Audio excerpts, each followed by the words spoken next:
കൊച്ചിയിൽ ലാൻഡ് ചെയ്ത ഫ്ലൈറ്റിൽ നിന്നും എല്ലാ പാസഞ്ചേഴ്സും ഇമിഗ്രേഷൻ ക്ലിയർ ചെയ്ത് അറൈവൽ ഹാളിലെത്തി ബാഗേജ് എല്ലാം കളക്ട് ചെയ്ത് ടെർമിനൽ 3യുടെ പുറത്തിറങ്ങിയതിനു ശേഷവും അറൈവൽ ബെൽറ്റിൽ ഒരു ബാഗേജ് മാത്രം ആരും തന്നെ കളക്ട് ചെയ്യപ്പെടാതെ ഇരിക്കുന്നുണ്ടായിരുന്നു. ബാഗേജ് ടാഗിലെ ഡീറ്റെയിൽസ് കളക്ട് ചെയ്തുകൊണ്ട് റിസർവേഷന്റെ സഹായത്തോടുകൂടെ പലതവണ പാസറെ കോൺടാക്ട് ചെയ്തുവെന്നുണ്ടെങ്കിലും ഒരിക്കൽ പോലും കോൾ അറ്റൻഡ് ചെയ്തിരുന്നില്ല. സോ നെക്സ്റ്റ് പ്രൊസീജിയർ എന്ന രീതിയിൽ കസ്റ്റംസ് ക്ലിയറൻസിന് ശേഷം ബാഗ് വെയർഹൌസിലേക്ക് മാറ്റുമ്പോഴാണ് തിരികെ പാസറുടെ ഭാഗത്തു നിന്നും കോൾ ലഭിക്കുന്നത്.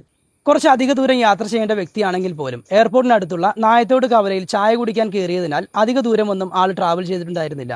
സോ വിതിൻ 5 മിനിറ്റ്സിൽ തന്നെ ആൾ തിരികെ എയർപോർട്ടിലേക്ക് എത്തി.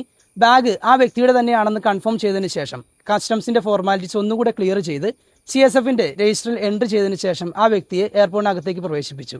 പിന്നീട് ബാഗ് കൈമാറുകയായിരുന്നു. ഇത്തരം ഒരു സാഹചര്യം നിങ്ങൾക്ക് എപ്പോഴെങ്കിലും ഉണ്ടായിട്ടുണ്ടോ? അതായത് ടെർമിനലിന് പുറത്തെത്തിയതിനു ശേഷം മാത്രമാണ് ചെക്ക് ഇൻ ബാഗേജ് കളക്ട് ചെയ്തിട്ടില്ല എന്ന വിവരം തിരിച്ചറിയുന്നത്. ഈ സാഹചര്യത്തിൽ തിരികെ ടെർമിനലിനകത്തേക്ക് പ്രവേശിക്കുക സാധ്യമല്ല. അതിനാൽ എയർലൈൻ സ്റ്റാഫിന്റെ സഹായത്തോടു കൂടെ മാത്രമായിരിക്കും ഇത് പോസിബിൾ ആയിരിക്കുക. പാസഞ്ചർ ട്രാവൽ ചെയ്ത അതേ ദിവസം തന്നെയാണ് ഇത് നടക്കുന്നത് എന്നുണ്ടെങ്കിൽ, അല്ലെങ്കിൽ ഏതാനും മണിക്കൂറുകൾക്കുള്ളിലാണ് സംഭവിക്കുന്നത് എന്നുണ്ടെങ്കിൽ തിരികെ ടെർമിനലിനകത്ത് പ്രവേശിക്കാൻ അധികം ഫോർമാലിറ്റീസ് ഒന്നും തന്നെ ഉണ്ടായിരിക്കുന്നതല്ല. എന്നാൽ മറ്റൊരു ദിവസമാണ് ബാഗ് കളക്ട് ചെയ്യാൻ വരുന്നത് എന്നുണ്ടെങ്കിൽ ടെർമിനൽ മാനേജറുടെ അടുത്തു നിന്നും പെർമിഷൻ ലഭിക്കേണ്ടതും നിങ്ങളുടെ ID പ്രൂഫ് ഹാജരാക്കേണ്ടതുമായി വരും.